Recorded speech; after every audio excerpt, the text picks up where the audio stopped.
I think another word is karma, right? A lot of the Asian film are rooted in karma. So Yeah. so it's more effective for me. My kids did get quite a bit of scare. Watching the movie, the images and the things like that, you know, having Thanks to to her. walk to the. Well, really, like my son, he watched the movie with me in the theater, and he said like, "Well, Ma, this is not scary at all." I said, "Yeah, you're my son." I have so many students that their job is reconstructor of the dead body. I mean, What? like Corpse reconstruction. Sorry. Yeah, corpse.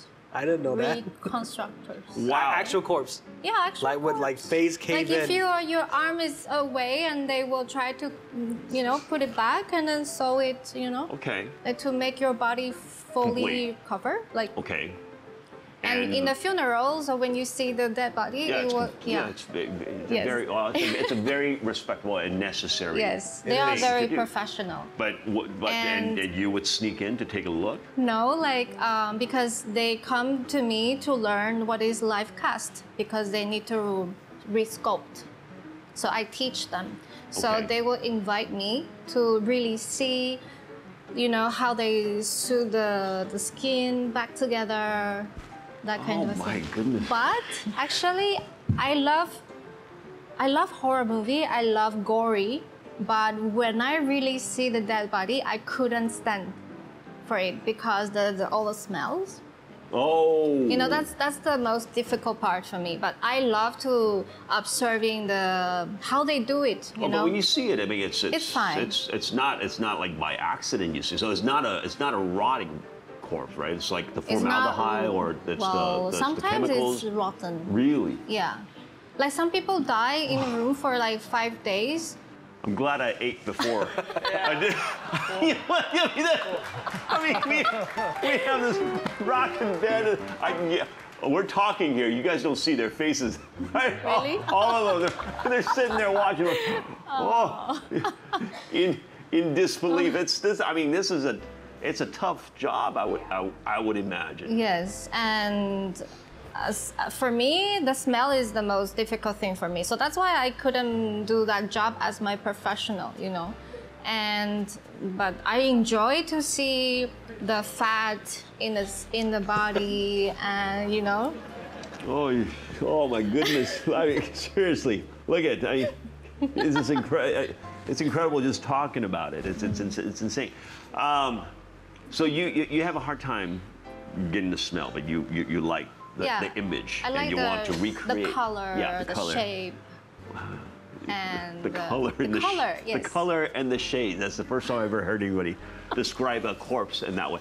But Leo, from a filmmaker's perspective, I mean, do you get a kick out of? No, I mean, not like that. Okay, but do you get a kick out of the reaction of the audience? You're telling a story. I mean, is it cool to see people get scared? get freaked out, or what? Well, in this film particularly, I care more about the emotional Emotions. impact in the end. Okay. So I actually have someone came up to me afterwards and said, because of your film, I think his father passed away 20 years ago, and he hasn't actually been back to the grave to bye-bye, which is praying in Chinese terms, in 20 years or in 10 years or something. So because of my film, he went back for the first time in like 10 years. So that very touches me touching. more. Yeah. Okay. Because this film is actually more about Emotions. the emotion, the connection between the dead and the living, and Yeah. why are they still here? Right. I mean, that's what most goes for, right? I mean, why are they still here? The motivation. That's what I want to explore. I mean, the story is beautiful. So if you guys ever get a chance, do check it out. But my kids did get quite a bit of scare watching the movie, the images and the things like that. You know, having Thanks to to her. walk to them. Well, really, like my son, he watched the movie with me in the theater, and he said like, "Well, Ma, this is not scary at all." I said, "Yeah, you're my son." Okay.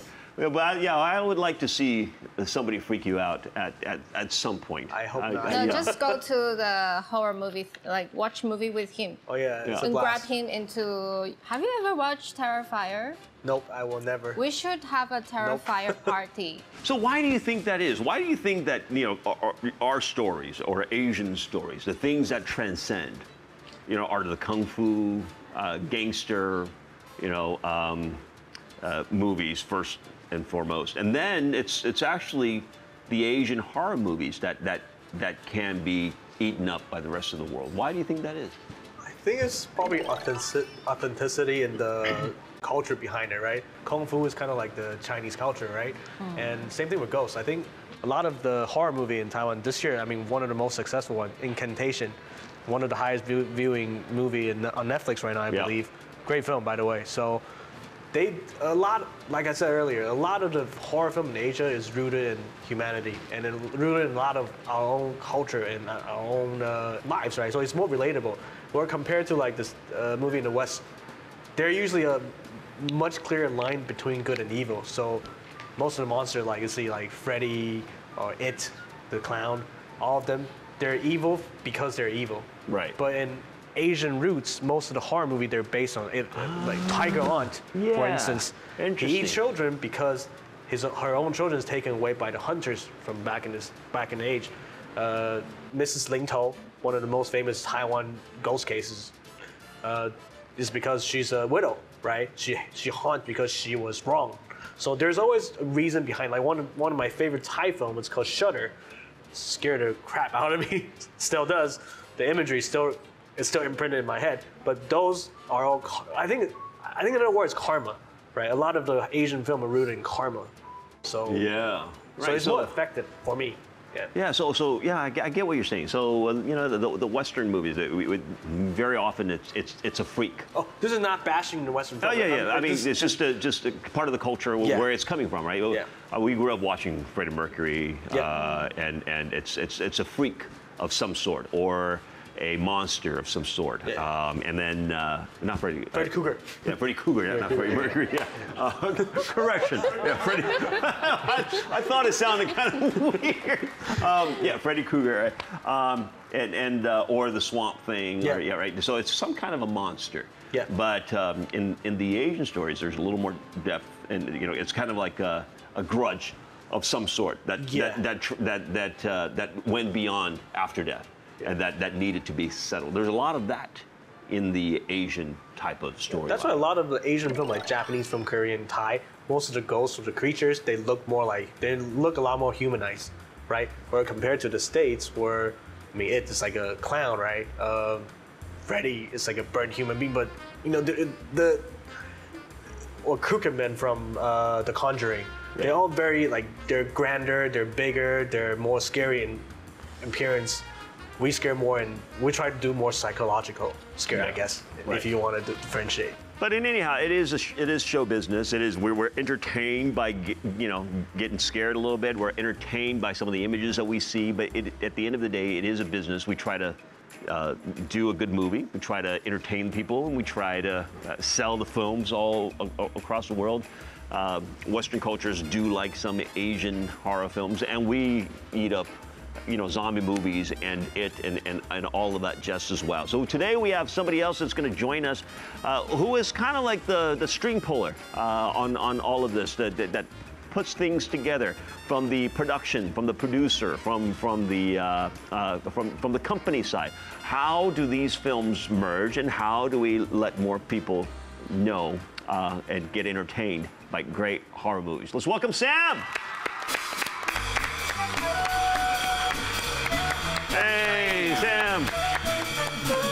All right, Sam. All right, today I'm opening up a brand new world for me. I'm not a huge fan of horror movies because, like I said, it haunts me. It's not just my son. It's like the movies I used to watch. What is it? Creature Features that used to air every Saturday night in the States.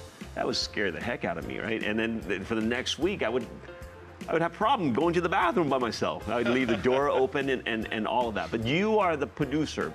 You've produced a number of films in the horror film sector. Is that right? Tell us a little bit about your background. I think I produced just one horror film with Leo. Oh, no, okay, that one, that particular one. But it's weird, right? Because Leo is afraid of watching the horror film, but I'm a big fan of horror movies. Oh, so you are? So I can watch. I'm brave. Okay. So how do you see, the Asian horror films being accepted in other cultures, and why do you think it is that it transcends? Because I think a horror movie always have its target audience all around the world. So the most important part is you can use your local element to create a story with universal appeal in the most creative way. So I think, for example, The Night Precinct is one case, successful case. So I think this is the most important part for the production of horror film. Okay, but we touched about a little bit today that horror movies doesn't necessarily need to be scary. Yes. Can be cute. And some find it funny. I mean, I think some people watch horror movies from the comedic perspective of how absurd some of the story can be. You know, I was just telling Sam a little bit earlier in the backstage. I went to Cannes Film Festival a couple of years ago.